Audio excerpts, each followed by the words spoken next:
The biggest challenge in this pandemic is acceptance. That is step one, right? So once you are past that stage, the acceptance, we proceed to step two, finding the solutions. And after that, we face the step three, aiming for stability. I have to say, we still struggle every day. You know? I think we have some other teachers here with me. And kahit kayo, mga students, we are struggling every day in this new normal. But if you're thinking of giving up, just look back. No? We are already on step three. Kaya nga tayo nandito ngayon at magkakasama because we are now aiming for stability. We are now aiming to make this burning flame stable, kumbaga consistent. So nandito tayo ngayon sa part na yon. And I'd like to thank our organizers. I'd like to thank the FTL team na nandito, na nagbuo nito ng ating programang ito. Kasi they are, even with their ACAD loads, alam mo yon, nagsiserve pa rin sila. Nagsiserve pa rin sila para sa ating lahat. Nagsiserve pa rin sila para lahat tayo makalampas dun sa strong currents together, 'di ba? And this is just one effort na sana ma-appreciate nating lahat. And I'd like also to thank our speakers for today, Sir Brent Triodica and Sir JC Pineda. This means so much more to us than you know, than we can ever tell you. So thank you po from the bottom of our hearts. So, and also the faculty members who joined me today. I think Teacher Mel is here. Doc V is also here. So thank you very much po for supporting FTL. And also our dear students, the future of this nation. Thank you for being here. And welcome to the event. And that's all. Thank you, Karen. Thank you so much for that warm welcome remarks, Dr. J. And I hope that our fellow teachers and teachers now get to realize what it means to have this acceptance. Well, I know that everyone feels excited to meet our first speaker, to be ignited. And thus, without further ado, to introduce our first speaker. Here is Ms. Rose Paton, our FTL Bachelor of Secondary Education major in English, third year representative.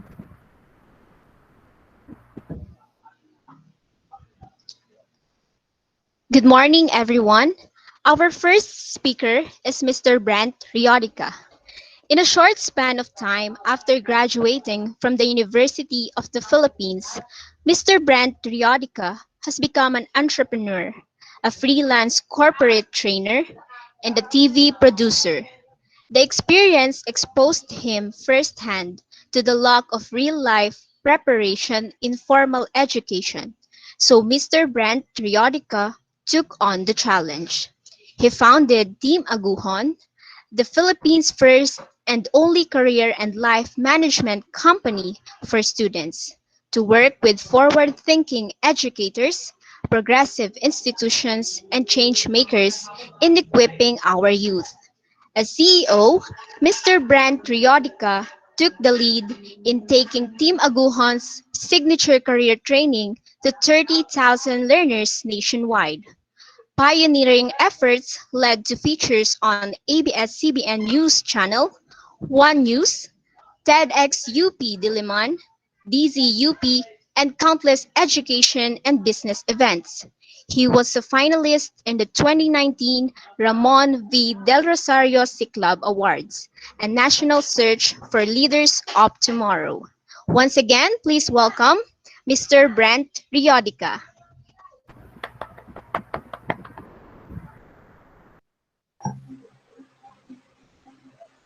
Hello. I'm not sure if you hear me. We can hear you po, sir. Good afternoon po. Okay. Good afternoon, everyone. Hello. I am happy to be here. If at any point, my line is choppy, just tell me. I'm shifting between two connections because I don't know which one is faster. And but I hope to finish early. First, thank you for that very nice introduction. Thank you. And I would like also to send a greeting to Dr. Maguo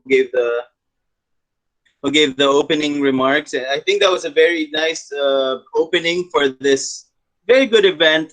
And I hope I can do justice to this. I will not take so long of your time. I know everyone is trying to keep their attention here. But let me just share my screen. Hello, good afternoon. Hi, a lot of good afternoons. Hi, good afternoon, everyone. I'm just gonna share my screen. Where is that?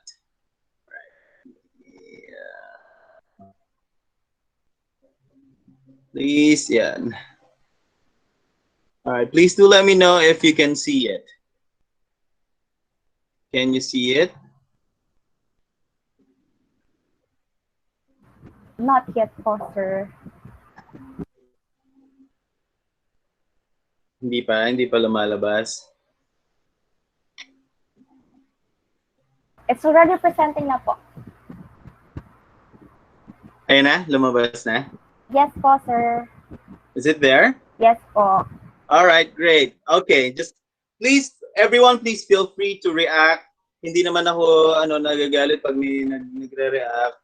You can also react through the chat. It's fine with me. But of course, I don't want to make this too long. I know everyone is excited. And let me just introduce myself again to those who didn't catch what was said earlier.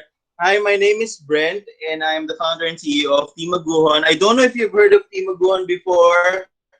If not, here, Team Aguhon is the first and only career and life management company for students. We are catering to one problem right now, and that is to help students get the best out of their careers in the future. Why? Because we feel that not a lot of attention is being given to career, right? So we are trying to give almost all of our efforts on this area, career and life management. Because when you graduate, you will find out that a lot of the things in the real world need preparation. But for now, okay, let me just tell you where we've been.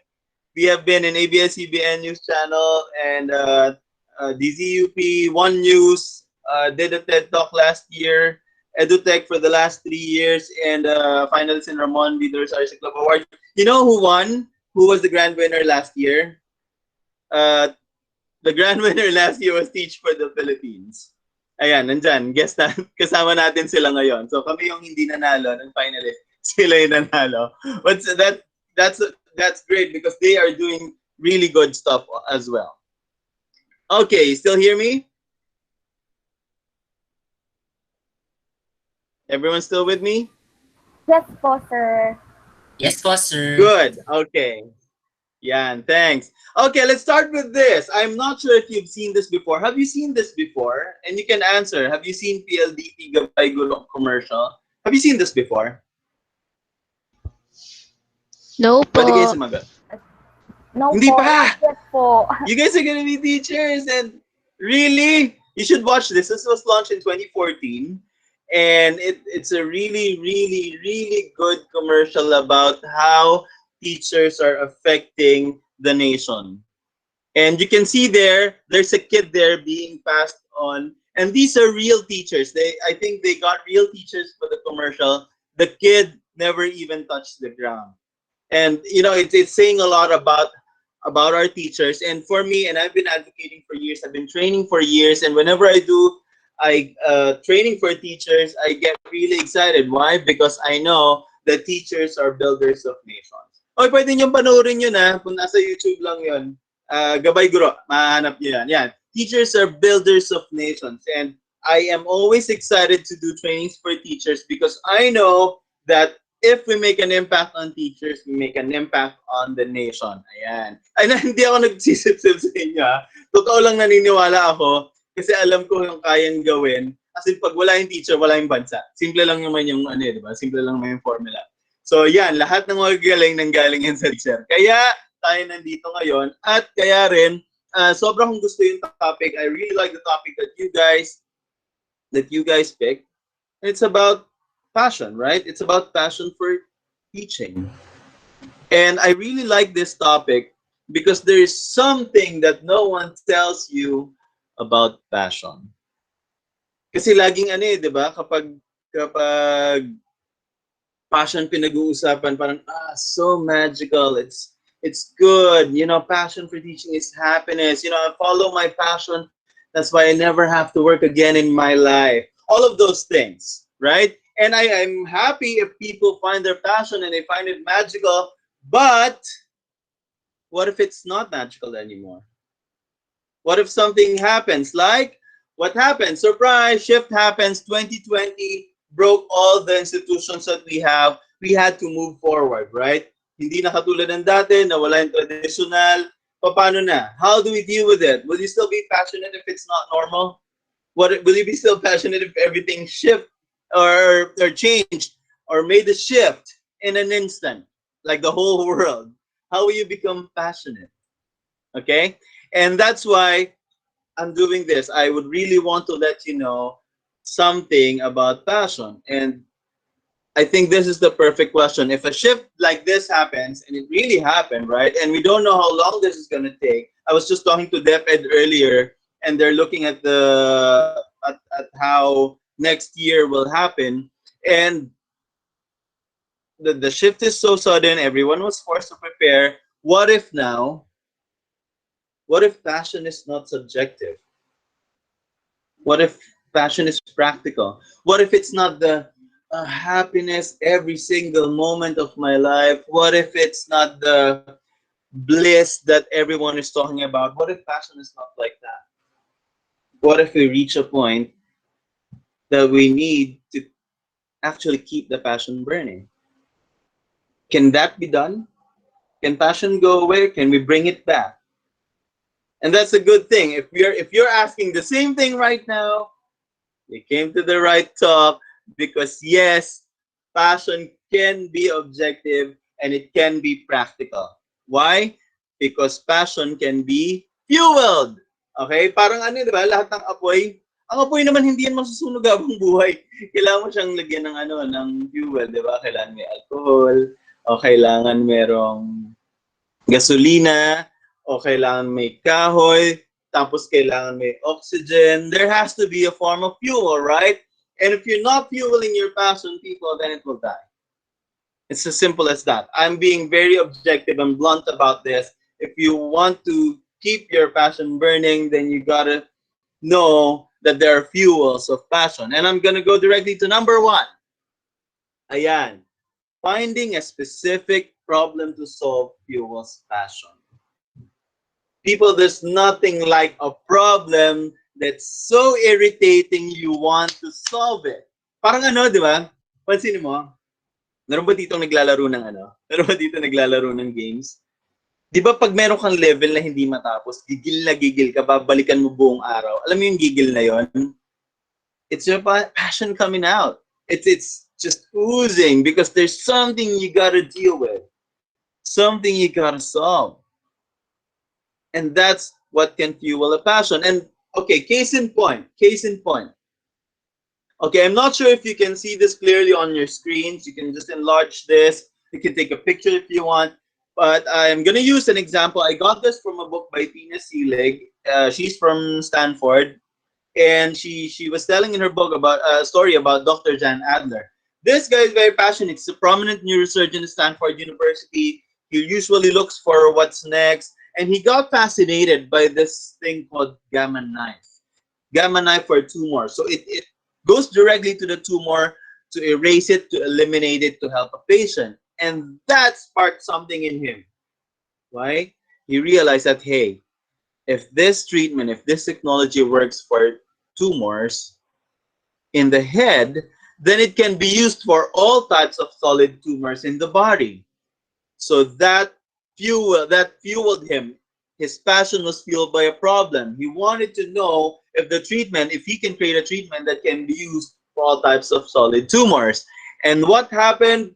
Because he was so passionate about this, it took 18 years before commercial success. Meaning, before hospitals were able to use it, before people were before his company was able to distribute it worldwide, a lot of challenges along the way. But he didn't stop. He had to raise funds. He had limited knowledge in business. The early versions performed poorly. And he's so passionate, he even met with one customer for more than 30 times. More than 30 times, one customer just to get the product right, just to get his cyber knife, something that will treat tumors correctly, just to get it working. Okay? And that is how a problem, a specific problem, fuels you, right? And I'm sure with what you see around you, there are so many problems to deal with. People, come on. If there are so many problems, then I'm sure you can pick one, a specific one that will really push you to be very passionate, to not stop until you find a solution. All right? Let me go to number 2. Passion is fueled daily. Ito yata is sa pinakamalaking misconception ng mga tao sa passion. Na pag nahanap mo na yung passion mo, wala na, tuloy-tuloy na to.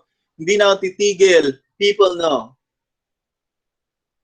I'm sorry to tell you, but passion has to be fueled. Kailangan may gasolina. At sinasabi ko na ngayon, kung hindi mo siya araw-araw gawin, one day, you will forget your passion. I'm not passionate about this anymore. I don't feel good anymore about this. I don't like this anymore. I don't feel the happiness anymore. Tapos gagawin mo lang siya ng paulit-ulit. So, what do I mean by daily? Ano, araw-araw ba mag-e-emote ako? Hindi. Ibig sabihin, kailangan may structure. Okay, example. Example tayo ulit. Passionate. The awesome and charming brand, syempre ako yun, diba? That's me, has trained 30,000 students all over the Philippines. What does this mean?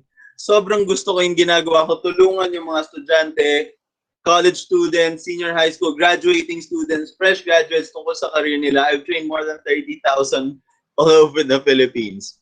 Nakakapagod ba yun? Oo. I usually work 6 days a week. Usually, before the pandemic, I usually work 6 days a week. So, paano nangyayari yun? Hindi ba yung nakakaubos ng energy? Ang totoo, ito yung sekreto. I fuel it daily. So, nilagay ko dyan, ewan ko nakikita nyo ng malinaw, medyo maliit, no? Nilagay ko dyan yung ginagawa ko araw-araw, pati yung oras. So, normally, the day starts at 5:30. This was normal. So, pre-pandemic. This was before COVID. My pre-COVID schedule. 5:30 to 5:31, I do my gratitude minute. So, the moment I wake up, I do my gratitude, find everything or mention everything that I'm thankful for. Then my morning video. I watch a video every morning to pump me up, to get me fired up. I watch a trainer, I watch an entrepreneur, I watch a teacher. I want something really positive that psychs me up immediately, wakes up my mind. Then 5:35 to 5:48, physical exercise. I exercise every day. Why? It keeps me strong, keeps the hormones going. So I'm very, very energetic so early in the morning. Then I do my declarations. I shower my declarations are what I want to achieve, and I say it out loud in front of the mirror. So I remind myself, I remind everything in all my body parts that, hey, we're gonna do this. All right. Then I shower and prepare. 6:15 to 6:25, coffee and breakfast. Then 6:25 to 6:45, drive to a school where we're gonna hold the training. And then 6:45 to 6:55 mental preparation before a 4-hour or 4.5-hour student training session. Tuloy-tuloy. And then I do lunch. And then I do my rest and mental preparation again because that's another 4 hours or 4.5 hours. Sometimes students have so many questions and I enjoy answering them. So sometimes it takes more than 4 hours. And then I drive back to the place we're staying at and then wind down, dinner. 8 to 10 p.m. I debrief with the team. That's a 2-hour meeting and evaluation of what happened during the training. 10 to 10:30, I read a book about self-help, about business, about something I want to learn. Then 10:30 to 11:30, report to Jowa. Wag niyo kakalimutan yan, no? Kasi magagalit yan sa inyo. Baka mawala. Ayan, 11:30 to 11:45, my evening video just to align my mind. Okay, just before I wind down. Because after that, my evening video, I do my financial exercise. It's for my it's to keep myself financially healthy, meaning I manage my money well. And then my gratitude notes, everything I'm thankful for the day, and then sleep.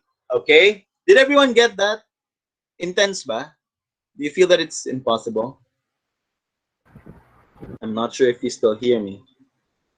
Yes? Yes. Nakuha ba kahit maliit? Yes po. Okay, nasindak ba kayo? Sobrang OA ba? Huwag kayong mag-alala, hindi yan nangyari ng isang gabi. Unti-unti ko yung binuo. So it took years for me to complete that. Pero, ang maganda dyan, ayan, pwede tayong ay pakita ko sa inyo. Ito bonus lang to Hindi to, ito yung difference ng passionate at fueled passion. Ito yung bonus, yung quarantine routine. The moment the government declared the quarantine, I told myself, okay, if I'm not gonna have a routine, if I'm not gonna if I'm not gonna fuel my passion daily, I'm gonna be gone. So I did my quarantine routine similar to earlier. So meron akong pagising, gratitude, tsaka goal reading, tapos morning routine, declarations and physical exercise, breakfast with the family, and then I read a self-help book in the morning. Tapos nanonood ako ng pelikula or series, lunch with the family, I read a goal, I shower, then I continue writing my book because I'm trying to finish my book. I think I am at 70,000 words. Ayan. Tapos book reading again, business category or education category. Then I work, and then another documentary I can learn from. I play cash flow to keep my financial health. And then dinner with the family, work, wind down, meaning I do my wealth condition exercise, my gratitude notes, and my goal reading. Okay, medyo intense yan, pero pinakita ko lang na it can be done daily para hindi nawawala yung energy. Okay? So number 2 again is passion is fueled daily. People, ito yung sa akin, hindi nyo kailangan sundin yan. You can find out what works for you. Tapos sinasabi ko na, pag binigla mo yan, ginaya mo to ng bigla, ikamamatay mo yan, wag. No? Dahan-dahanin mo, unti-unti ka lang magdagdag. Okay? Siguro mag-start ka lang ng mga 300 push-ups, mga ganun. De, joke lang, mga 5 lang. Para lang medyo mabuhay yung dugo mo. Okay? Next, number 3. Dealing with brutal facts fuel passion. Okay? Dealing with brutal facts fuels passion. Bakit? Kapag masyadong magical lang lahat, feeling natin nangyayari lang lahat. Hindi, may mga facts tayo na kailangan harapin sa buhay. Una, ayan. Sige, ito na lang. Example ng passion, and I'm sure you felt at some point that I will teach in the best way I can every single day. And that's good. That's good. So it makes you feel that, nothing else matters because this is my passion. I'm going to give it my best. Okay, paano naman kung if you're going to fuel your passion by dealing with brutal facts? 3 basic questions. Marami pa to, kaya lang baka buong araw tayo mag-training, so hindi pwede. 3 basic lang. Una, ano yung brutal fact? Passionate doesn't mean I won't get tired. People, you will get tired. Tao ka, hindi ka puno. Okay? So, pwede kang mapagod. So, kailangan mo harapin yan. So, sa pagiging passionate mo, kailangan mo ring tanungin, how do I not burn myself out? And I have done this, even before graduating from college, I started a business, and, I was working 7 days a week. So, I was studying in the morning, working in the evening. I was working Saturdays. I was working Sunday. Ano nangyari? Siyempre, nasunog ako. Ayokong gumalaw. Hindi ako lumalabas ng bahay. Pagod ako. So, meron lang akong tip dito. Secret lang. Pag nagawa ka ng schedule, ilagay mo yung rest.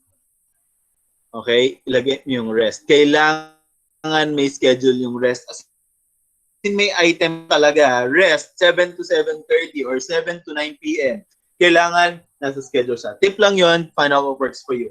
Second fact, passionate doesn't mean classroom or Zoom teaching is my only option. Oh my God, ang tagal kong inintay magkaroon ng pagkakataon sabihin to. People, you are gonna be educators, right? You are gonna be great educators. But I need you to consider that there are other ways to be great educators. Paano kung hindi classroom teaching yung pwede mong puntahan? Lalo na ngayon, sobrang dami nagbago. Paano kung ang ginagawa mo ay educator ka na tumutulong sa mga teacher na maging effective online? Tama? May gumagawa niyan. Paano kung ang pagiging passionate mo ay nasa materials or applications? I want to be an educator who creates applications so students can remain engaged, so students can learn without resorting to tests. Paano kung yun? So people, there's a brutal fact here. Hindi lang classroom teaching o hindi lang Zoom teaching, hindi lang content-based yung pwede mong pagbuhusan ng passion. Ang dami pa. Where else in education can you make a big contribution? Sobrang maraming kayang gawin. I am so sure. There are a lot of things that you can do. And education needs you. What other specific problems can you solve? Okay? Third, teaching is a passion. Yes, I know. But teaching is also a career. People, when you say career, it means it has parts. Kailangan mong tandaan na kailangan mong mabuhay. Okay? Kailangan mong mabuhay ng matiwasay. Bakit? Ako simple lang. Why is Team Maguhan a company? Why did we create a company that helps students? Kuya, bakit hindi na lang kayo magbigay ng libre sa iba't ibang estudyante sa buong Pilipinas? Paano kami mabuhay? Paano kami kakain? Kailangan namin harapin yung katotohanan na meron din kaming kailangan, tao rin kami. And ito lang yung lagi ko iniisip because Team Maguhan is a social enterprise. We can give free, but we have to find a way to fund ourselves. Why? Because we cannot keep on doing the good that we do if we're not able to sustain ourselves. So I'm asking you now, how do you design your teaching career so you earn enough to live comfortably? Mapapagod ka talaga. Pag kulang, mapapagod ka at some point. Masasawa ka, mapapagod ka. And I'm being very realistic about this.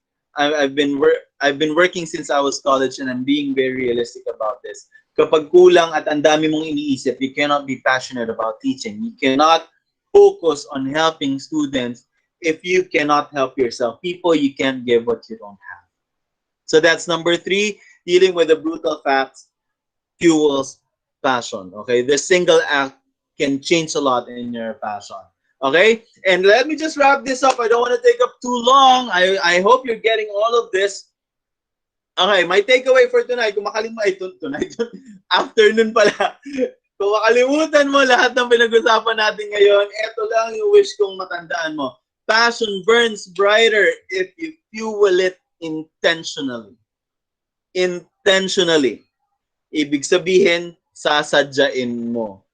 Pwede yun, mas matagal magbaburn yung passion, mas consistent, mas lumalaki, sasabog yan because you're fueling it intentionally. Tama? Isipin mo yung apoy, buhusan mo ng ilang drum ng gasolina. Ang laki talaga nun. Tama? So you can do that to yourself.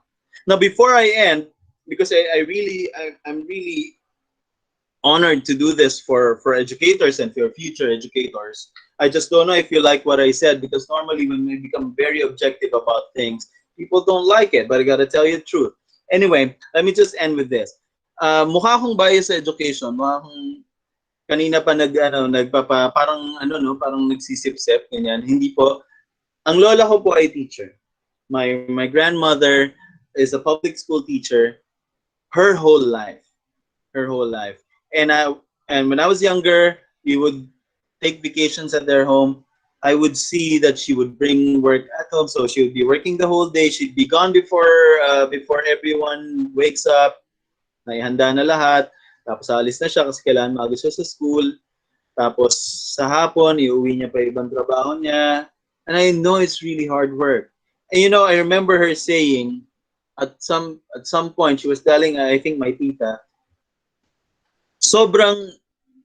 hindi sobrang financially fulfilling para sa kanya yung teaching. Alam mo yun, syempre may budget, all that. And dami nila magkakapatid ng dad ko, ganyan. So, ang dami nilang expenses din. And I understand. Sabi niya, yung pinaka priceless para sa kanya, nandun sa dulo. Sabi niya, pag bumabalik yung mga students niya, at sinasabi niya, ma'am, ako po si ganyan na, alala niyo po ako? Ito na po yung trabaho ko sa ganito. Ako po ay manager sa ganito. Or sa Australia na po ako nakatira, doon po kami ng pamilya ko. Or ako po ay VP na ng isang company. Or I have a business of my own. Ma'am, ako po yun. And she would smile. She would smile in a very sincere way, big smile. And I think that's what she's saying about education or teaching being priceless. And I'm saying this because I want you to do something priceless too. In the same way that it's very fulfilling to me, it's very priceless when students find the careers they want and they are able to design it properly. Please, please fuel your passion intentionally, so you can feel priceless all that priceless thing, that priceless moment all the time. And that's for me. Thank you very much for listening. Ano bang nandito ko pa sa sunod na slide? Ayan, kung may tanong, I don't know if you have time for questions, but I'll just go through this. Mamaya pwede na siguro. Oh nga pala. Meron pala kaming where we're gonna launch something because we've been getting so much from a lot of people, so much concerns, questions from our students nationwide. So we're gonna launch first time ever. We're gonna launch our signature framework, the Career Engine. Kasi walang framework kahit saan ka pumunta sa mundo. Tagal ko nang ni-research, so walang framework para sa career. So first time namin gustong ilabas. For the first time ever, we're gonna exclusively launch the Career Engine. So students, graduates, or fresh graduates can find their way throughout the real world, the life beyond education. I hope you wait for this. You can contact us if there's if you want to know something. Ayan, nandiyan na lahat. Team Magbuon. Sa Facebook kami yung verified. Site is the same. Email. Lahat yan sumasagot kami. Andyan lang kami. Kung hindi ako yung nakasagot, sabihin niyo lang, asan si Brent? Siya yung gusto kong makausap. Yan, sasagot ako dyan. Okay? Ano pa ba yung nandito? Ayan, again, I'm Brent. Thank you very much for this opportunity. I hope you were able to pick up a thing or two. I think I should now let go back to our host. Thanks. Thank you, Sir Brent, for that wonderful talk of yours. Of course, I gained wonderful insights about passion and how should I fuel it now that I am pursuing my my career in teaching. Yeah. Totoo yan Karen Baka Yes po. mo lang yan Baka showbiz lang yan. Sana may na-notes ka talaga. Di ba meron po, I am typing notes because I need that, we need that po, and I think it's a great opportunity to understand what really passion means now that everything is becoming online and every one of us is questioning our worth or is there really a reason beyond this what we're dealing through right now. Thank you so much po, sir. Yes. All right. Thanks also, everyone. Thanks, Karen. Yes. Before we proceed to our next speaker, we would have a short 10-minute break to absorb what Mr. Brent Riodica shared with us. But before that, I would like to read a citation for Certificate of Appreciation. Certificate of Appreciation. This certificate is hereby presented to Mr. Brent Riodica for sharing his time as a resource speaker in the Eductalk with the name Ignite, virtually given this 12th day of October 2020.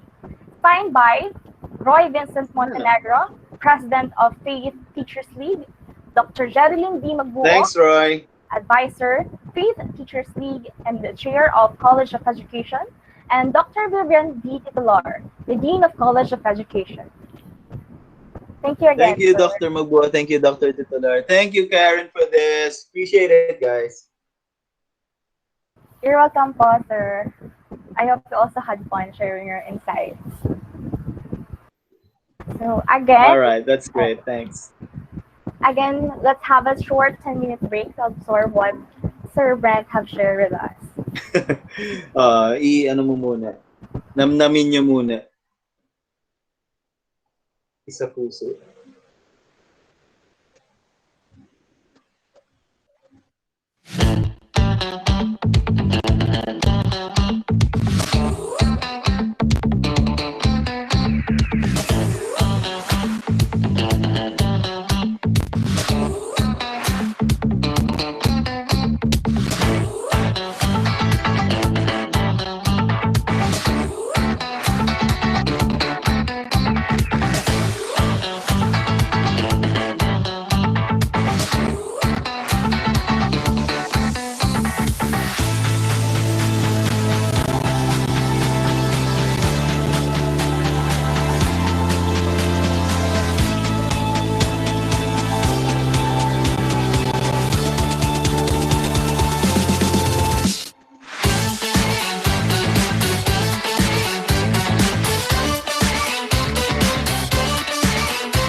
Hi guys. So while we're waiting for our next speaker, I would like to ask, how are you these days, guys? Or what can you share about passion? Or can you share in the comment box what are your ways and how to fuel your passion, as in relation to Mr. Brent's talk earlier?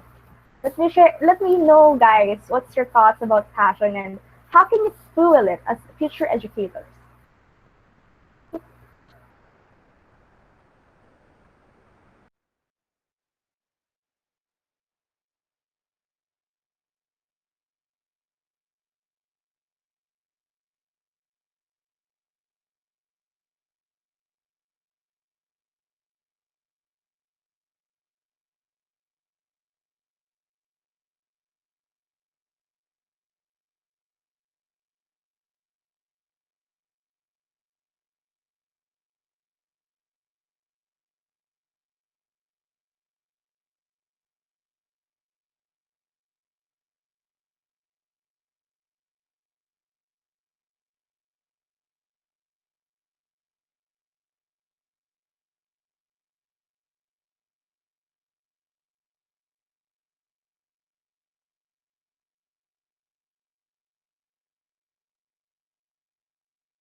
영원한 밤 천은 넘는 방에 우릴 가둔 love.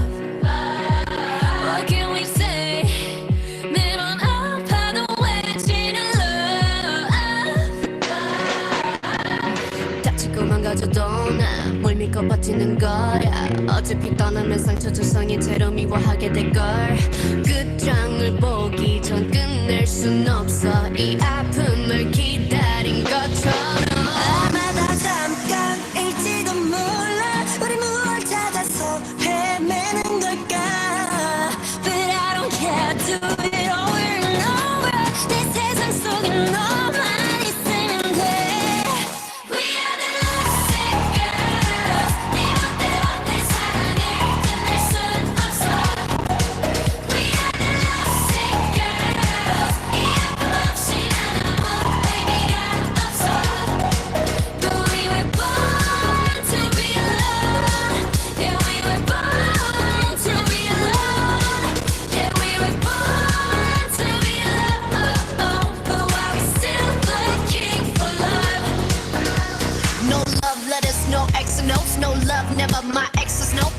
diamond rings that's set in stone. To the left, better left alone. Didn't wanna be a princess, I'm priceless. A prince not even on my list. Love is a drug that I quit. No doctor could help when I'm lost. 아마다 잠깐일지도 몰라. 우리 뭘 찾아서 헤매는 걸까. 불안한 내 눈빛 속에 널 담아. 아프더라도 너만 있으면 돼. We are the lovesick girls. 네 멋대로 내 사랑을 끝낼 순 없어. We are the lovesick girls. 이 아픔 없이 난 아무 의미가 없어. But we were born to be alone. Yeah, we were born to be alone. Yeah, we were born to be alone. But why we still looking for love? 사랑은 slipping and falling. 사랑은 killing you, darling. 아프다 아프면 또 탄탄해. 네 겁없는 떨림. 들리지 않아 what you say. 이 아픔이 난 행복해. 나를 불쌍해 하는 네가 내 눈엔 더 불쌍해. 네 멋대로 내 사랑을 끝낼 순 없어. We are the lovesick girls. 이 아픔 없이 난 아무 의미가 없어. Lovesick girls. 어제 결국 떠나가고 내 눈물이 묻혀져도 아프고 또 아파도 But we're still looking for love.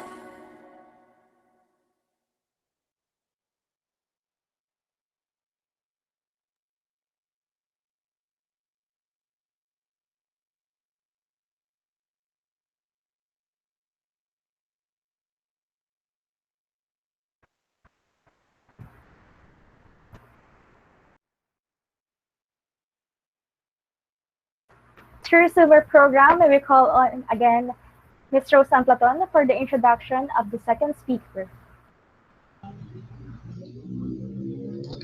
Our second speaker is Mr. John Cedric Pineda.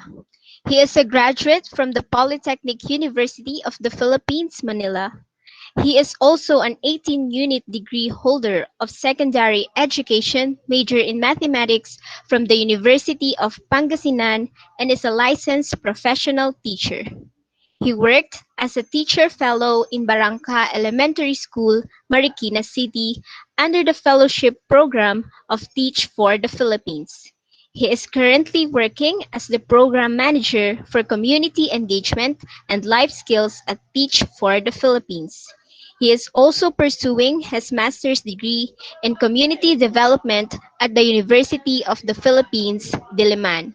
Once again, please welcome Mr. John Cedric Pineda. Hello everyone, can you see me and hear me? Yes po, sir. We can see and Yeah, hear thank you. you, CJ. Ayan, so sorry, kanina medyo nagka-technical problem din ako. But this is my first time to use Google Meet kasi Zoom yung lagi namin ginagamit. Ayan, sige. Okay, sige. Before we start, thank you so much for that introduction. Nakakataba ng puso. And thank you din sa pa-Blackpink ninyo. Ayan, hindi ko na kailangang isipin kung nabuhay ba yung mga participants natin kasi mukhang buhay na buhay sila. So, yan, sige. Let me just share my screen first.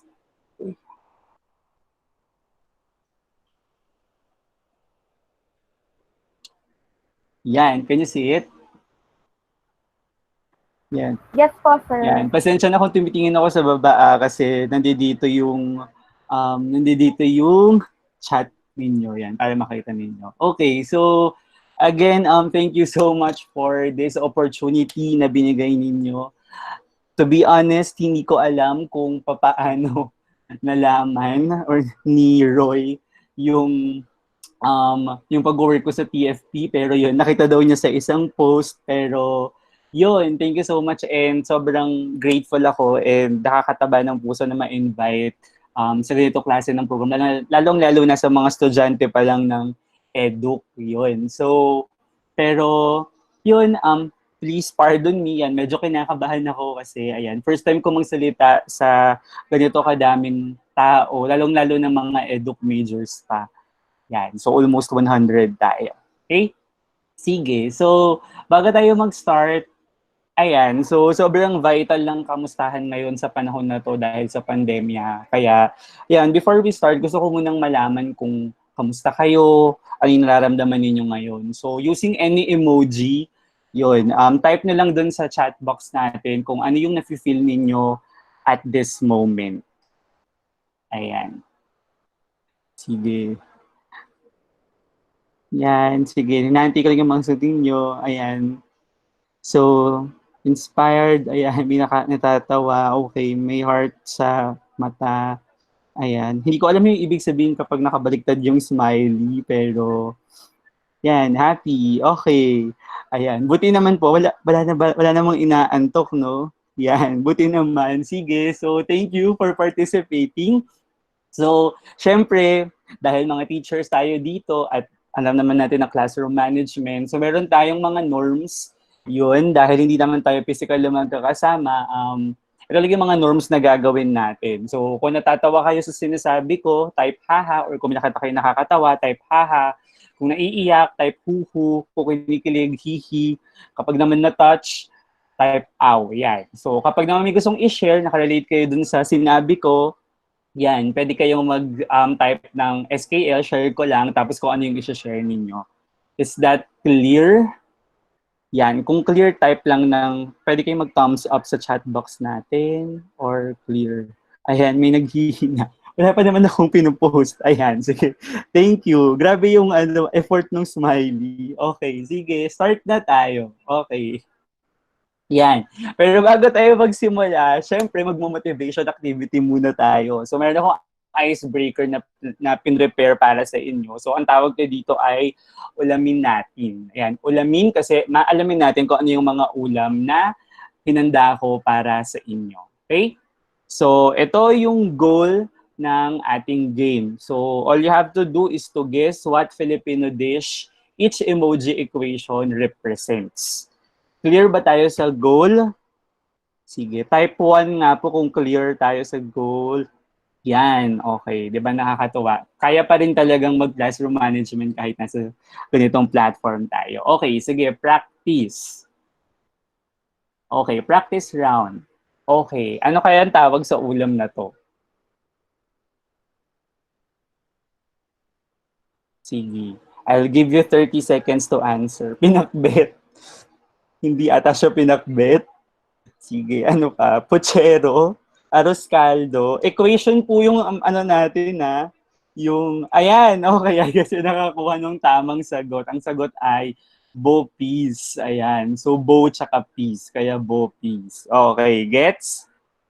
Gets ba? So equation siya. Ayan, si Jeff nalito bigla. So ganun siya, okay? Practice lang yon. Okay, ready na? Okay, sige, kung ready na, let's start our round 1. Okay, sige, pagalingan. May mga math majors dito, di ba? Okay lang yan sa mga English majors. Wala namang logic yung mga ginagawa ko dito. Okay. Sige, ano kayang ulam ito? Ang bilis, grabe. Ayan, so ang tamang sagot ay yes, kaldereta. Okay, sige, next. 3 rounds lang yung meron tayo. Round 2, ano yan?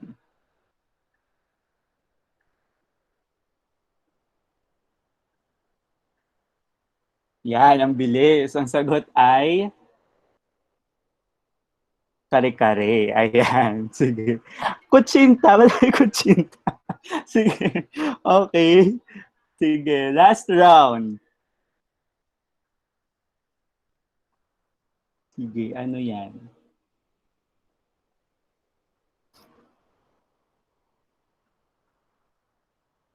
Bola-bola, hindi siya bola. Bilo-bilo, hindi rin. Yan, okay. Ang tamang sagot ay... Ayan, wala siya. Okay, ang tamang sagot ay bulalo with... Yeah, with W. Okay, so yes, ayan. So tamang-tama. So bulalo ang sagot dyan. So palakpakan yung mga sarili sa mga naka-perfect. Ayan. So wag kayong mag-alala. Wala namang logic yung mga emojis na yun. So okay lang yan. Okay, sige. So salamat. Pero bakit ko ba siya shinare sa inyo? So, simple lang naman. So, ayan, kung nakikita nyo sa screen niyo meron dyang iba't ibang putahe, iba't ibang ulam. So, kasi bilang teacher, ako, ganyan ko nakikita yung mga estudyante ko. Pero hindi ko naman sila kakainin, no? Ganyan ko sila nakikita kasi sila, iba-iba silang putahe, di ba? So, may mga estudyante na maanghang, yung mga laging galit. Ayan, may mga matatamis, yung mga malalambing. 'Di ba? Meron din tayong mga estudyante na yan, minsan sobra sa toyo. Ayan, so ayaw naman natin noon. Pero minsan meron din yung mga estudyante na yan kapag nasikatan na ng araw, ayan, tapos after ng recess, takbuhan, 'di ba? May maasim. So, 'yun. So, yun yung iba't ibang klase nating estudyante. So, ngayon, yun yung mga bagay na nakakamiss sa classroom actually ngayon, lalo na nasa new normal tayo. Pero right now, lalo na sa ganitong setup, paano nga ba maging guro? So, hindi ko alam kung nasagot natin to ngayon, pero sana base sa mga kwento na i-share ko sa inyo, ay maintindihan ninyo kung ano nga ba ang pagiging guro. And at the same time, malaban ninyo or mapag-isipan ninyo na ngayong mga estudyante kayo, in the future, paano ninyo gustong maging guro. Pero bago yan, magpapakilala muna ako. So, you can just call me JC. Yan, so na-mention naman kanina na right now I work as the program manager for community engagement and life skills sa Teach for the Philippines. Pero 2 years ago, well, actually since 2018 hanggang itong April 2020, I worked as a teacher fellow sa same organization. So ano ba yung fellowship program? So basically yung fellowship program naman ay nagde-deploy ang Teach for the Philippines ng mga teachers sa iba't ibang parte ng Pilipinas for 2 years. So 2 years lang yung contract nila, and ang gusto ng org or ang objective ng org is of course to help our public education system na yun, sa kung anumang tulong ang kailangan ng mga communities natin. So, last 2018, na-deploy ako sa Barangka Elementary School, Marikina City. So, yun, malapit-lapit lang siya. Pero meron akong mga kasama na na-deploy sa Visayas, meron din sa Mindanao. So, yun yung trabaho ko noon. Pero nung time na yun, ayan, nagturo ako ng ESP for grade 3, grade 4, and grade 5 nung first year ko as a fellow. And nagturo din ako ng math sa grade 5 students nung first year ko as a fellow. Excuse me, yan. So, pero nung second year ko, ayan, nagturo naman ako sa SPED transition class. Pero gusto ko munang pahulaan. So, ayan, nakita ninyo yung trabaho ko ngayon and nakita ninyo yung picture ko. Ano ba sa tingin ninyo yung undergrad ko? Sige. Hulaan nyo lang dyan sa chat box natin. Pwede ko. Ayan. May kasama pala ako. Yan, sa church ko, si Chi. Yan. Hayaan na natin sila yung sumagot. Sige, any guess, kahit ano po, hulaan ninyo kung ano bang course. Tourism, psychology, waiter, sige, what else? Ayan, yung iba may ed daw. HRM, seaman. Okay, sige. So, actually, isa po akong BSECE student. Ayan, so electronics engineering po yung undergrad ko. Pero bakit ako napunta dito? Ayan. Grabe yung model. Okay, so may course ba ng modeling dito sa Pilipinas? So, yun. Engineering student po ako before. Hindi pa ako doktor. Ayan. Pero, ang tanong, bakit? Bakit ako napunta sa ganitong trabaho? So, simple lang naman yung rason. Ayan. So, kita nyo naman si Catriona dyan. Well, definitely, same kami ng sagot, pero hindi ko naman ninakaw yung sagot niya. Pero, yun, parehas kami nanggaling sa community ng Tondo. Ayan. So, ayan yung Isla Puting Bato, Tondo, Manila. May kita niyan sa isang area sa Tondo, isa siyang barangay sa Tondo.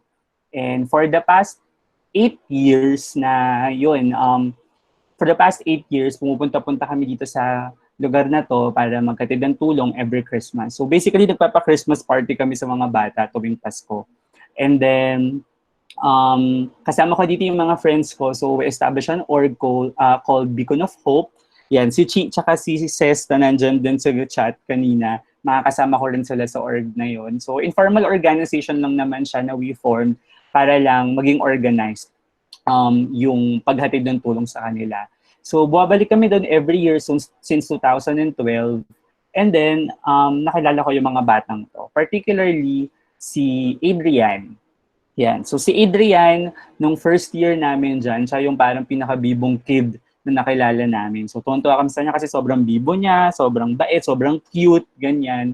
Tapos kapag nagsalita siya, sumusunod talaga sa kanya yung mga bata sa community.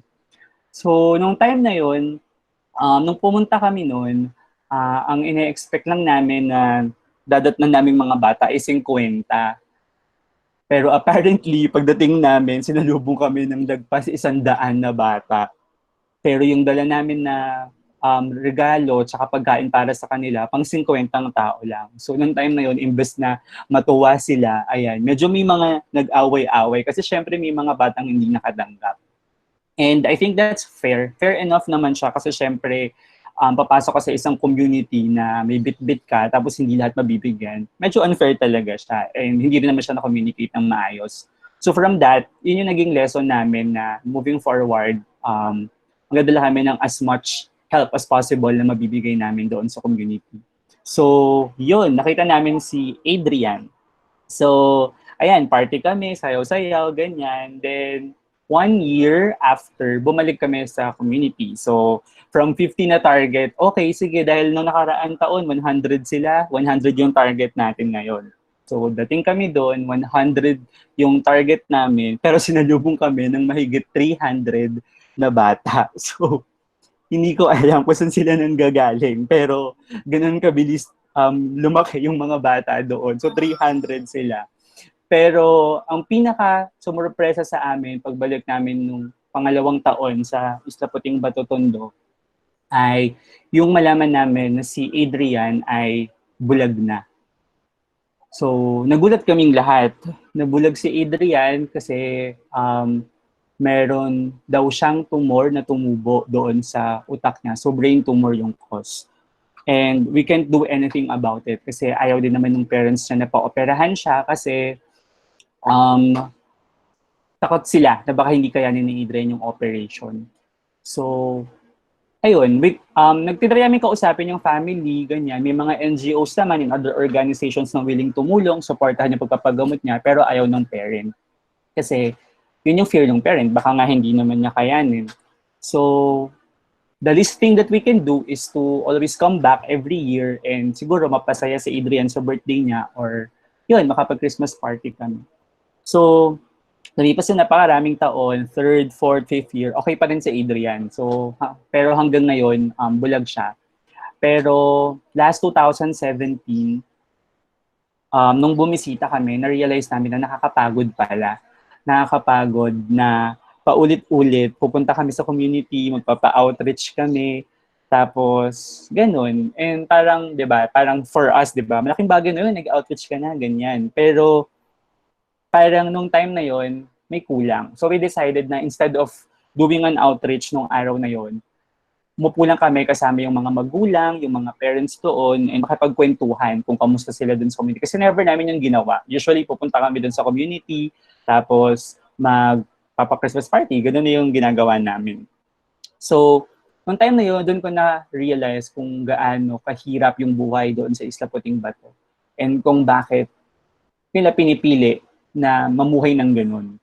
So, maraming program yung government na binibigay, pero syempre, hindi lang naman isa o dalawa ang problema sa community nila. Sobrang dami. And pag tinanong mo yung ilan sa mga bata doon, anong pangarap mo sa buhay? Merong isa, ang gusto niya, maging dancer ni Kuya Willie. Yun. Hindi namin sinabi na mababa yung pangarap na yun. Hindi namin sinabi na mababaw masyado yun or mali yung pangarap na yun. Pero sa akin, nag-raise siya ng mga questions na ano ba yung nakikita ng mga bata sa community nila? Bakit yon yung mga klase ng pangarap na meron sila?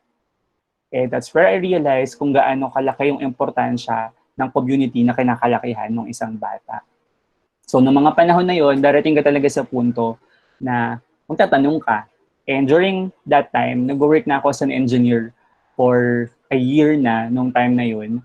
And hindi siya nawala sa isip ko, yung mga tanong na yun and yung mga sagot ng bata na yun. Kaya doon ko na-realize na minsan darating ka talaga sa punto na yung mga sagot sa paano mo ay hindi na yung kinaroroonan mo ngayon. So that's when I decided na okay, mag-a-apply ako sa Teach for the Philippines.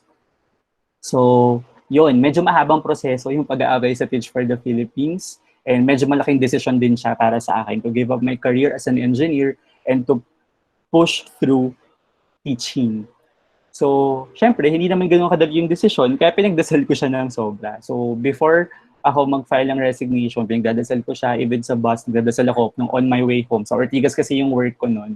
So, tapos taga Valenzuela ako. So, sa biyahe, nagdadasal ako, ganyan. Ano ba talagang will mo, Lord, ganyan. Ano yung gusto mong gawin ko? Apparently, sa kalagitnaan ng traffic sa EDSA, may magandang nadulot sa akin. So, after praying and asking God for a sign, medyo naniniwala ako sa sign, lalo na kapag may divine intervention. Ayan.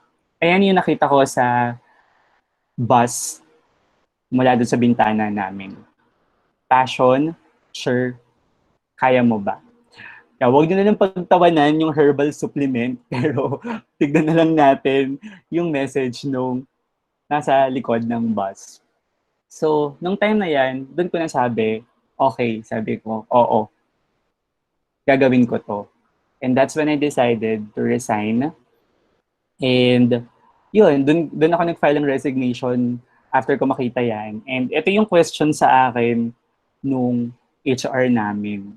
Kasi tinanong niya ako, ba't ko mag-resign? Sabi ko, gagawin ko po yung passion ko. Sabi niya sa akin, sigurado ka? Ang passion para lang sa mayayaman yan. Actually, hindi na ako nakasagot nun. Pero ang alam ko lang, na kapag sinabi mong passion, gagawin mo yung mahal mong gawin. Yun. So, nung nag-apply ako sa Teach for the Philippines, sinanap ko yung definition ng passion. So kapag ginugil ninyo, ayun yung pinakamabilis na definition na makukuha ninyo. Pag sinabi yung passion, it's a strong and barely controllable emotion. So, isa siyang matinding damdamin or naglalagablab na emosyon na nararamdaman mo tungkol sa isang bahay. And for me, yun, yung teaching. Pero, paano mo nga ba masasabi na passion pa rin yung nararamdaman mo kapag nakita mo na yung realidad ng landas na pinasok mo?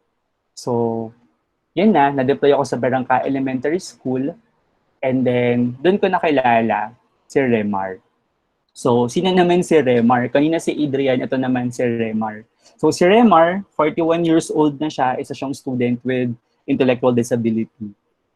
So, nasa SPED department siya, and to give you a background about him, 15 years na siya na nasa Barangka. And isa lang siya sa 21 students na tumagal na ng ganyan katagal sa Barangka. Dahil walang magandang sistema or programa para sa SPED na nabibigay sa public school. So, dinatnan namin si Remar, 15 years na siya sa school, pero hindi pa rin siya natutong magbasa at magsulat.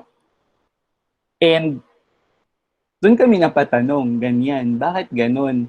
Ang tagal na ni Remar sa school pero hindi pa rin siya natutong magbasa at saka magsulat.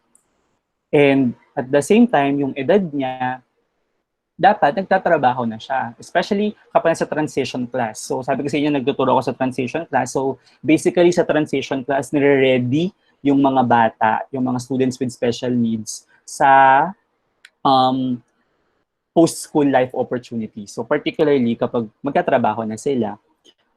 So ngayon, hindi namin alam kung papaano. May 21 students na SPED doon na sobrang tagal na, wala silang trabaho.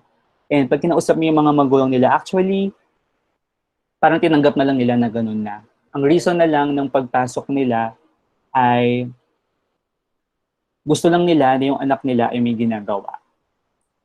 And ayun yung nag-challenge sa amin. So, na-deploy ako sa Barangka Elementary School together with my school group. So, tatlo kami. And yun yung nag-challenge sa amin na ano ba yung magagawa natin para dito. Pero ang hirap kasi that means revisiting kung ano yung sistema na meron pagdating ninyo and at the same time, ang daming resources na kailangan.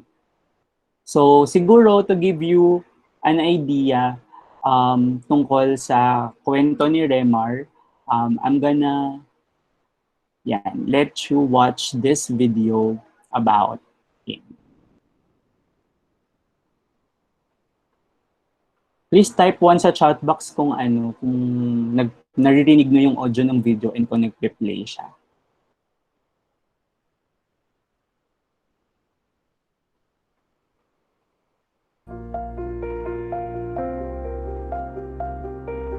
Thank you.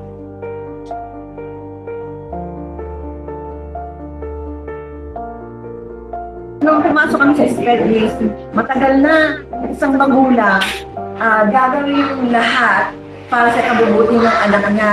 Yung para sakaling mag-isa siya, alam niya na mabuhay na mag-isa.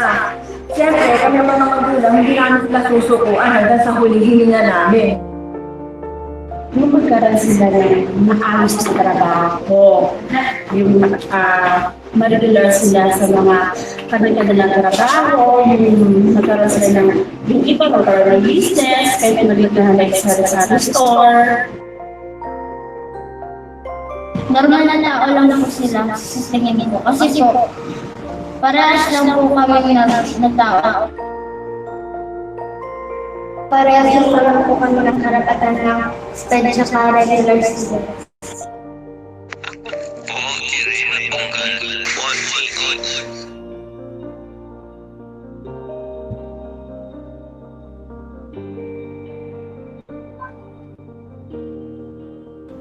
Turuan pinturan ko. Basa, bilang, tapos turuan ko uditi. Mahirap kasi yung ibang tao hindi nila nararamdaman kung paano magkaroon ng anak na isang special child. Siyempre, ang pangarap ko kay Rema is yung magkaroon sila ng trabaho. Papasalamat kami lahat ng mga magulang kasi binuksan nila yung isang pinto para makapasok yung anak namin doon para maramdaman nila na kahit special children sila, ay meron silang, may pag-asa sila na meron din silang kakayahan na gawin yung ginagawa ng ibang bata. Kung sakaling mawala kami o pumala kami sa mundong ito, meron na silang kakayahan mabuhay mag-isa at saka hindi sila nalilipasan ng kukuk sa kanila. Maraming salamat doon sa teachers na kasi meron silang puso na nag-effort sila na gawin lahat ng paraan para sa mga anak namin.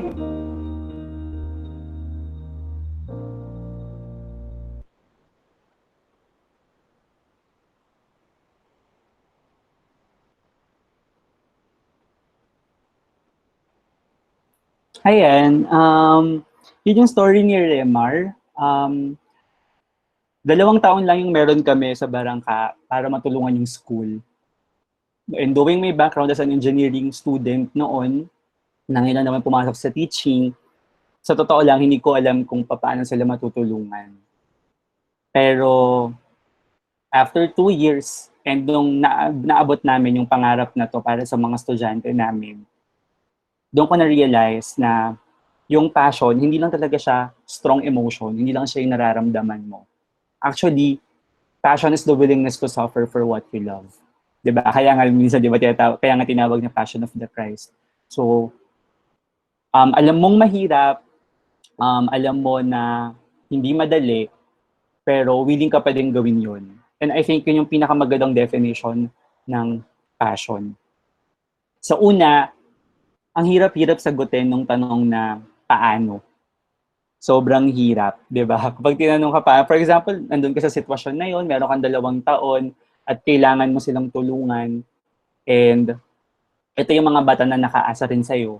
Ang hirap sagutin nung sagot na paano kung ikaw mismo hindi mo alam din kung paano. Pero doon ko na-realize na hindi. Minsan, hindi mo dapat tinatanong kung paano. Tanungin mo kung bakit. So, do not ask how, ask why. Kasi if your why is big enough, the how will take care of itself. So, kagaya ng story ni Remar at ng mga classmates niya, after 2 years ng pananatili namin sa school, kasama ng kaagapay yung mga magulang and yung mga teachers dun sa school community, nakapagtayo kami ng isang cafe. So yung dating home economics room nila, ngayon ay isa ng cafe kung saan natitrain yung mga batang to kung papaanong mag-serve, kung papaanong magpatakbo ng isang cafe para magkaroon sila ng skills na magagamit nila kung maghahanap sila ng trabaho in the future. At itong cafe na to ang nagsilbing imahe ng sense of possibility na tinatawag namin para sa lahat. Unang-una para sa amin dahil hindi namin alam na magiging posible to. And at the same time, para sa mga magulang. Kasi noon, pangarap lang to. And nagbukas ng napakaraming oportunidad itong cafe na to para sa mga bata. Suportahan sila ng mayor ng Marikina and at the same time, ayan, may mga opportunities na nagbukas sa kanila kagaya ng pagpayag ng isang local establishment doon na mag-OJT sila sa isang restaurant. And para sa amin, yun yung passion. Mahirap, oo, mahirap. Pag nakita mo na or nakafocus ka dun sa paano, nakaka-overwhelm siya, di ba? Kasi ang daming gagawin, tapos napaka-imposible niyang tignan. Pero kapag mas nag-focus ka sa kung gaano kabigat yung why mo sa ginagawa mo, I think kayang-kaya niyang lagpasan or kayang-kaya niyang mahigitan yung how, yung paano. Sabi nga ni Father Roque, huwag tanungin kung mahirap, tanungin kung mahalaga.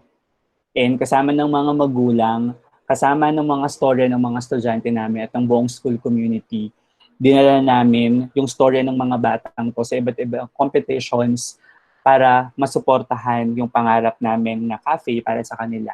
So we participated in the Global Youth Summit last 2018 and we won a grand prize of 200,000 para mapatayo yung cafe nila. At the same time, we also joined the Be Like Jesse Robredo Foundation competition noong 2018 na nakapag-provide din ng fund sa mga bata. Pero ilan lang yan sa mga organization and sa mga tao na tumulong dahil naniwala rin sila dun sa kakayahan ng mga bata. So, itong mga to, hindi ko alam kung paano naabot ng mga kasama kong teachers. Pero naniniwala ako na sapat yung bigat ng passion and ng why para magawa yung mga bagay na to. Pero ako, nung nagre-reflect ako dito, kung paano siya nangyari, paano siya nagsimula, bumalik ako dun sa tanong na, sino ba yung idol na teacher ko? So, ako ngayon, itatanong ko to sa inyo. So, sino ba yung teacher na idol ninyo? So, i-type ninyo sa chat box kung kahit pangalan ng teacher ninyo na idol ninyo and yung pag siya nagtuturo or naniwala siya sa inyo since simula siguro kinder hanggang college, kung sino man yung teacher na yon na naging idol mo and gusto mong maging katulad kapag naging teacher ka. Yan, feel free to type it sa chat box ninyo. Kasi ako naman,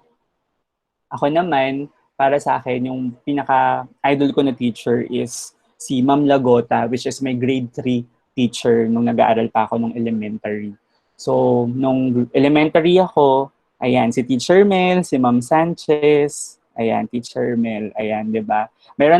Kung meron pag nagtuturo kayo, meron kayong that one kid, meron din tayong that one teacher talaga na naniwala sa atin, kaya natin naabot yung mga pangarap natin. So ako naman yun, si Ma'am Lagota, nung grade 3 ako, first time ko makaapak ng section 1. Pero ano ba yung magic na dinala ni Ma'am Lagota sa amin? Nag-recognition kami, alam nyo ba, lahat kami buong klase merong award. Noong time na yun, first time ko maka-receive ng award. And sobrang laki niyang bagay sa akin. Feeling ko sobrang galing ko na. Grabe. Pero nung nag-reflect ako nito, nung college na ako, at nung nagkaisip-isip na ako, na-realize ko, grabe, lahat naman kami binigyan naman ng award eh. So, sobrang, like for example, nakuha ko nun most polite, pero tatlo pa kaming most polite nun, isipin ninyo. Pero may naging effect sa akin yun. Dahil naniwala sa akin yung teacher ko na yun, natuto din ako maniwala sa sarili ko. And simula no, nung grade 3 ako, grade 4 hanggang high school, doon ako nag-start ng mas magpursige mag-aral and makakuha ng honors. Yun, dahil naniwala sa akin si Ma'am Dagota. At nung naging teacher ako, siya din mismo yung teacher na sabi ko, okay, kung ano yung klaseng tulong yung binigay ng teacher namin, yun din yung klase ng natulong na ibibigay ko para sa mga estudyante ko. Ayan. Can you still hear me?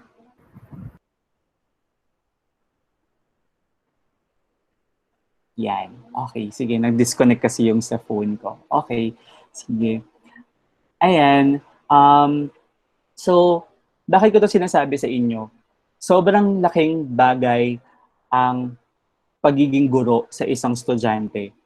Kasi yung passion na meron ng isang teacher, hindi lang siya para sa sarili niya.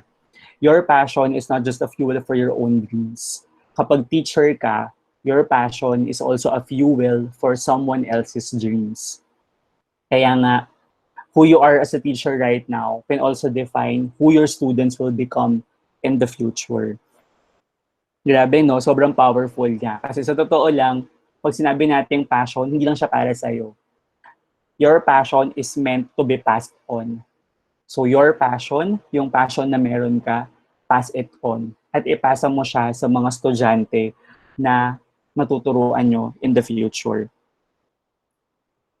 Kung tatanungin ako dun sa mga naabot ng school namin and ng mga co-teachers namin na nakasama namin dun sa mission na yon, sa tingin nyo ba successful na kami?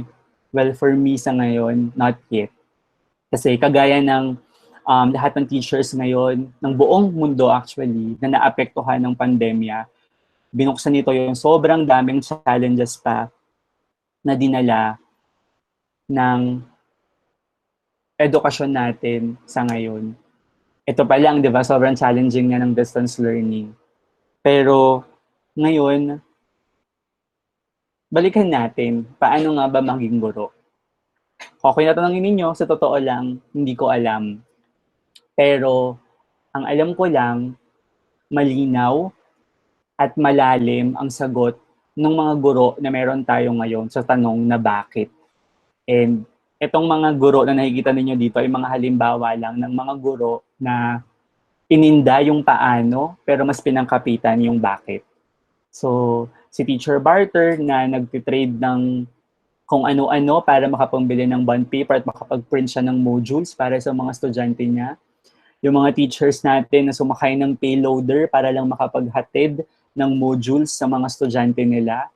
At isang guro na nagmotor mag-isa at dinaanan yung lubak-lubak na daan na yan at maputik na daan na yan para lang din makapaghatid ng modules sa mga estudyante nila. Sa totoo lang, pag tinanong mo yung paano nga ba maging guro, sobrang hirap yung sagutin. At yung pagiging guro ay unique para sa gada guro na meron tayo. At para sa mga guro na magiging kayo in the future. Pero, kung hindi natin masagot yung paano sa ngayon, pwede na nating simulan sa tanong na bakit mo ba pinili ang magturo? And I think sapat yun para masabi mo na kakayanin mo bilang guro. Pero papaano kapag pagod na, kapag mahirap na, kagaya nga ng sinabi kanina ng unang speaker natin, di ba? Ang hirap. Paano kapag pagod ka na, kapag yung bakit mo nasusubok na, kapag yung paano sobrang overwhelming na. Doon ka kakapit sa para kanino. And para sa akin, sa 2 taon na yun, ang pinangkapitan ko ay syempre yung mga bata at syempre yung bayan natin. Yun lamang po para sa akin. Sana may nakuha kayo or napulot kayo na aral tungkol sa mga kwento ng ating mga guro. And at the same time, para mas maintindihan ninyo at subukan ninyong isipin ano yung bakit na gusto ninyong nasagutin kapag dumating na kayo sa punto na pipiliin nyo na ang pagtuturo. Maraming salamat po.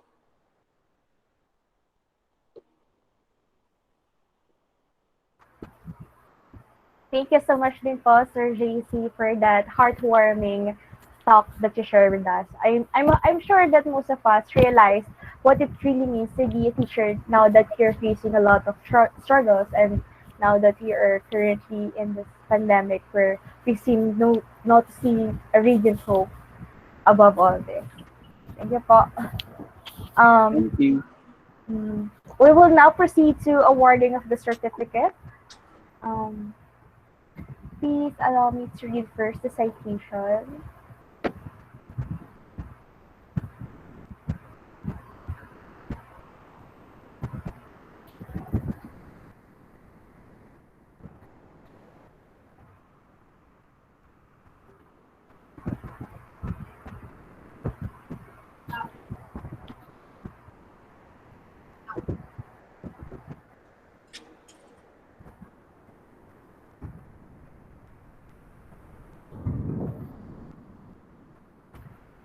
Certificate of Appreciation. The certificate is hereby presented to Mr. John Cedric Pineda for sharing his time and expertise as a resource speaker in his Eductalk with the theme Ignite.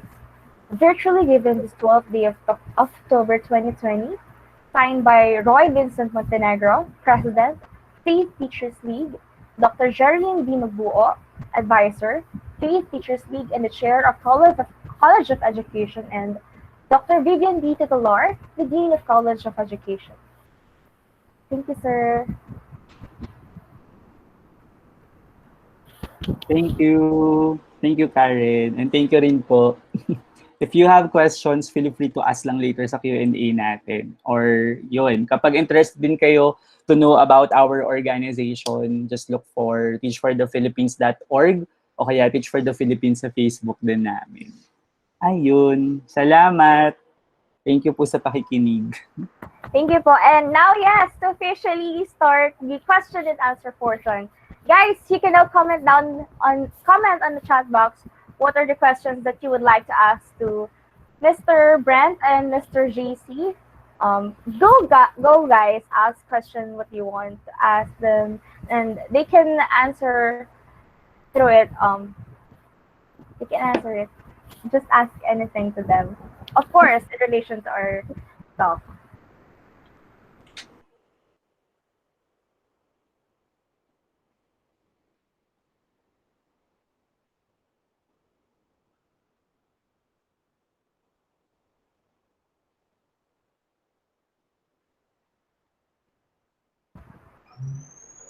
Okay lang yan, kahit di related. Sige, sasagutin na rin natin yan. Oo, lahat na pwede. Chance nyo to para magtanong pa ng insights sa kanila. Huwag na kayo mahiya, guys.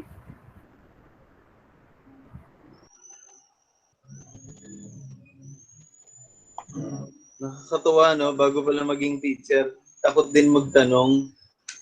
Kasi dati takot ako magtanong. Ganun din pala teacher. Thank you, Ira. You are very much welcome.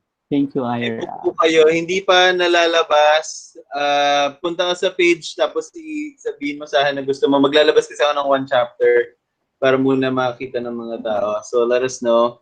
Thank you, Jonah. You're very much welcome. Yes, you're very welcome.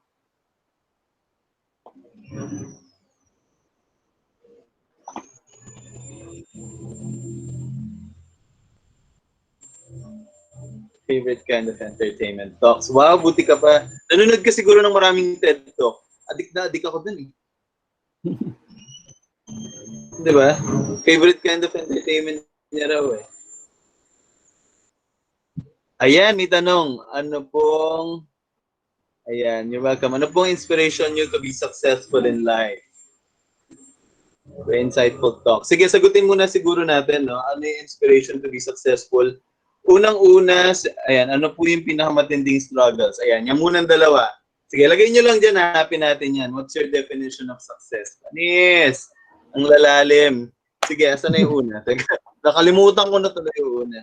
Ano ma-recommend nyo sa taong nawawala ng spark? Ayan. Teka, ha? Asan na yun? Ano yung kanina? Nawala ako. Ano ang inspiration nyo to be successful in life? Ayan. Sir JC, if you want to answer, just let me know. Siguro sagutin ko lang muna to. Inspiration ko to be successful in life, unang-una, yung sarili ko. Kasi, mahal ko yung sarili ko eh. If I'm gonna live this life, I'd rather be successful than not. Successful meaning, ayan, tuhugin na rin natin. Yung successful sa akin, ay yung makuha ko yung maximum potential nung kaya ko pagdating sa dulo ng buhay ko.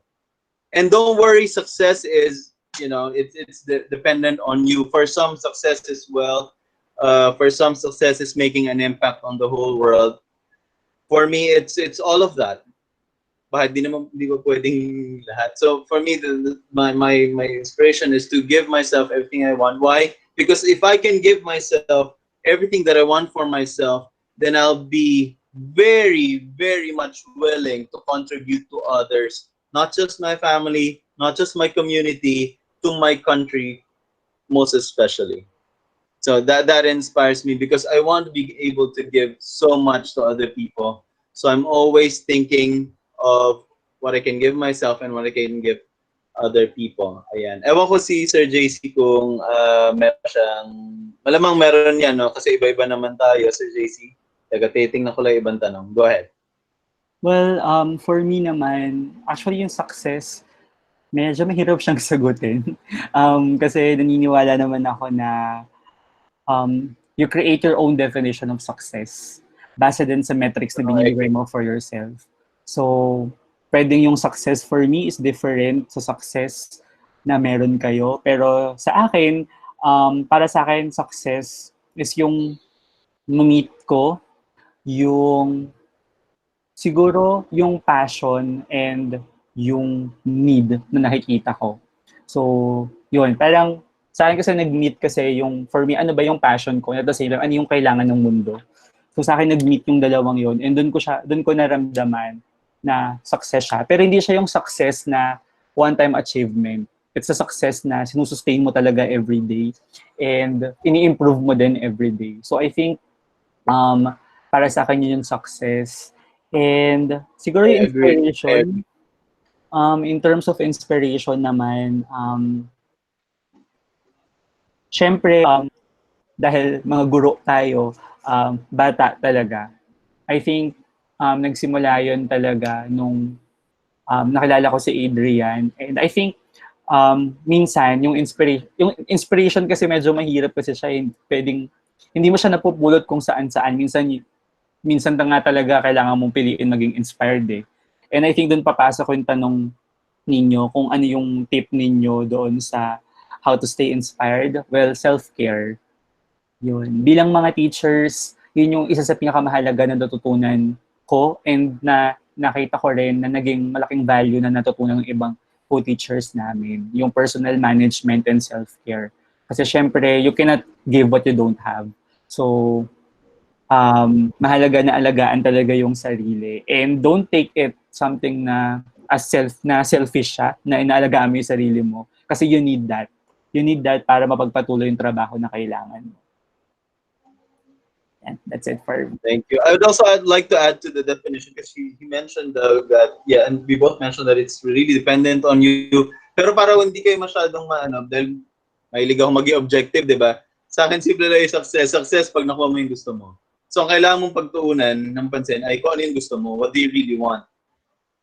Are you here to make an impact on all the students in the Philippines? Are you here to make an impact on all the students worldwide? Are you here to, are you aiming to invent an app that will help kids with special needs learn better? Alam mo yun, it's really dependent on the goal that you're setting. And once you achieve it, then you're success. Tas tama siya. Hindi siya nangyari one time. You set another one, and then you set another one, and then you set another one. Diba? It never ends. It's an ongoing process. Ayan, anong pinakamatinding struggles na nangyari po sa inyo? Ayan. Sir JC, you have something here? Pinakamatinding challenge. Pinakamatindi. I think, Sa amin ito. well, I think siguro something na makaka-relate yung mga teachers and yung mga future teachers natin. For me, siguro yung pinakamatinding challenge ay balancing lahat sa kamay mo bilang teacher. 'Di ba? Alam mo naman kapag teacher ka, doktor ka, nurse ka, guard ka, babysitter ka sa school. Pero aside from that, meron ka ring personal battle sa buhay mo. Ako, during that time, on my second year of the fellowship, and as a breadwinner of the family, medyo naging challenging for me yung pag-balance ng passion kasi yung personal battles ko nagsasuffer din. So, yung pagbalanse ng dalawang bagay na yung medyo naging mahirap for me kasi as a breadwinner, kailangan ko mag-provide for my family. And at the same time, kailangan ko ring gawin itong bagay na gusto kong gawin. So, the solution that I did ay wag i-sacrifice both. So, I need to look for an alternative. And yun, I look for part-time jobs para ma-suffice yung needs ng family and at the same time, mapagpatuloy ko kung ano yung ginagawa ko. Kasi I know na nasa in the middle of the battle na rin ako dun sa school community. And kapag bumitaw ako dun, marami rin magsasuffer. So, I think, kaya nga siguro sinabi ko sa inyo kanina na when you say passion, hindi talaga siya extreme emotion lang. It's also the willingness and choosing to suffer for something that you wanna do. And I think for me, yun yung naging passion ko talaga. Na willing akong mahirapan at some point para magawa ko siya. Yun. Ayan. I think that's very insightful and very relatable to our teachers. No, sa akin siguro mabilis lang, pinakamatinding struggle na nangyari sa akin ay to transform into a different person. I think that's the most difficult. Why? Because the successful version of you and who you are right now are two different people. You gotta transform into that person. Halimbawa, ang mga athlete, di ba? Yung amateur athlete, yung naglalaro dito sa sa school mo or sa area mo, at yung Olympic athlete, magkaiba yung ginagawa nila, magkaiba yung caliber nila. Bakit? Kasi iba yung diet nila, iba ang training nila, iba lahat ng ginagawa nila. And for me to transform into the person who I am, the person I am right now, that was the greatest challenge because it involved rejection, it involved doubt, it involved regrets, involved getting over what other people were saying about me, what I was saying about myself, all of those things. That was the most difficult. And internally, that's what's happening. Externally, syempre nandyan yung, okay, I gotta be creative. Hindi ako pwedeng, I gotta be creative about making money. I have to find out how to do this. I have to design my career. I want to be able to teach other people how to design their careers as well. So I have to do it myself, right? So yun yung external manifestation ng internal struggle. And, that whole transformation, it took years. But it's doable. It's not easy, but it's doable, people. Ayan. May recommend nyo sa mga taong nawala ng spark? Sige, ikaw pala yung host, Karen, nanginginig. Sorry po, I have to cut this question and answer po. But thank you so much po, Sir JC and Sir Brent, for sharing your wonderful insights. I know that most of us, or all of us, really got inspired to ignite the passion within us. Siguro dagdag ko na lang, Karen, if you have questions, you can send it to us, Facebook, Twitter, Instagram, Team Aguhon. Sasagutin ko yan, sabihin nyo lang para kay Brent to, para ako yung sumagot. Huwag kayong malala. Sasagutin ko yan. Kung hindi mabilis, ibig sabihin nagtotalk ako noon or nagbabasa ako. So, babalikan ko kayo, huwag kayong mag-alala. Sasagutin natin itong maraming. Pero maraming salamat din. Thank you. That was very inspiring, Sir JC. I listened to everything you said. It was very, very good. I think a lot of our teachers can relate to that. Thank you po ulit. And now to officially close the seminar, we would like to have We would like to have closing remarks from the Dean of College of Education, Dr. Vivian P. Titular.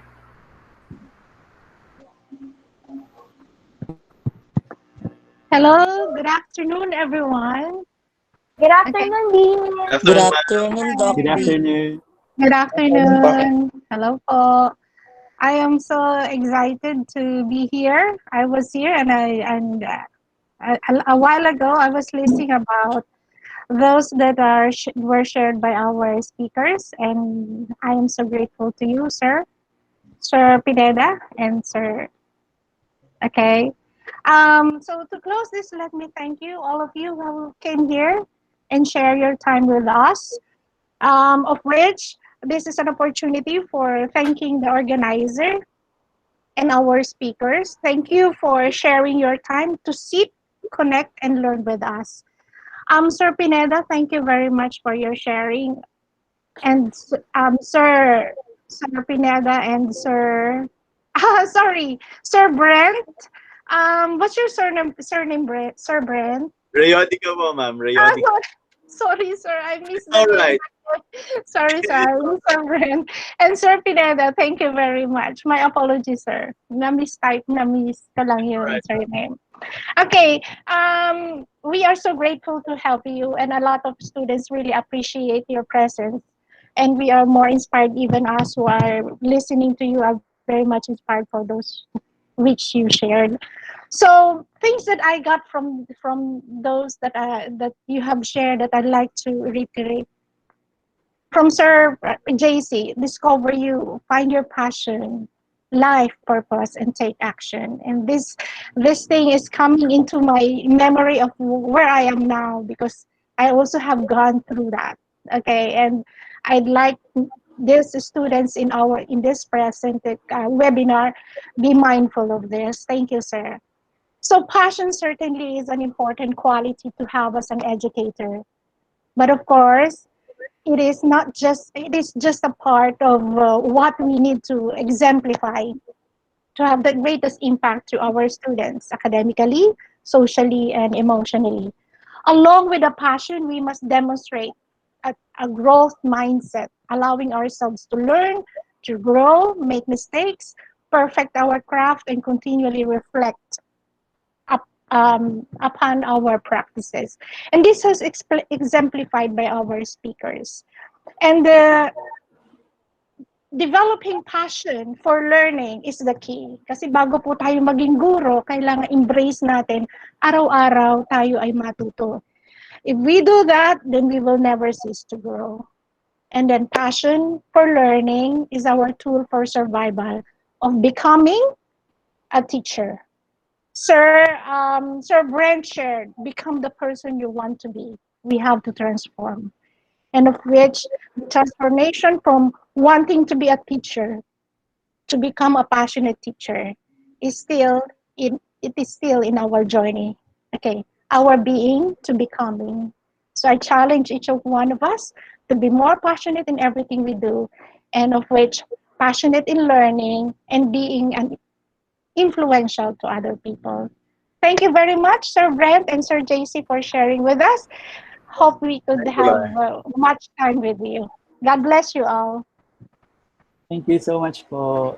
Thank you, everyone. Thank you so much, Dean, for that heartwarming closing remarks. And now, please turn on your cameras and show your sweetest smile for a photo opportunity. Photo op.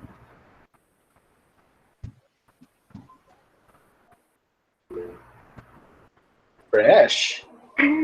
Parang maganda ito mag-turn on ng camera. Fresh. Ready, everyone? 1, 2, 3, smile. Isa pa. Pero, One more po, one more. 1, 2, 3, smile. Yan po. Thank you po. thanks, Karen. Maraming salamat po ulit. God bless. And Thank you, guys, Ma'am please, Titular. Thank you to the Faith Teachers League. Thank you. Thank you so much. guys, before anything else, please, help us improve by filling the evaluation form using the link the committee has prepared. Para po magkaroon po tayo ng e-certificate, please fill out that evaluation form and it will be open for 1 hour and a half. Thank you, guys. Now let us sing the faith hymn. Thank you, Sir JC and Sir Brent. Thank you po Thank you, ulit, ma'am. Sir GC and Sir Brent.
I guess there's some technical problem, but guys, that has been our Eductalk Ignite, and I hope that you've enjoyed what our webinar, and I hope that you would imbue with you the insights that our speakers share with us today. Please turn on your mic for our battle cry.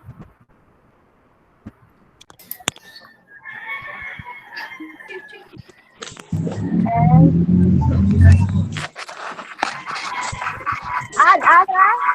First, First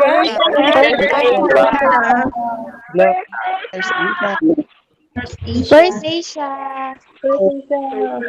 First Asia. Thank you pa. Thank you, guys. And once again, I am Karen Erlaza Mendoza, your host, and see you soon and stay safe, guys. Thank you Thank you, for bye. that. Bye po. Take care, everyone. Thank you. Bye po. Bye po. Thank you po. Thank you po. Thank you po. Thank you so much po. Kamsahamnida. Sarang Go, Nikki.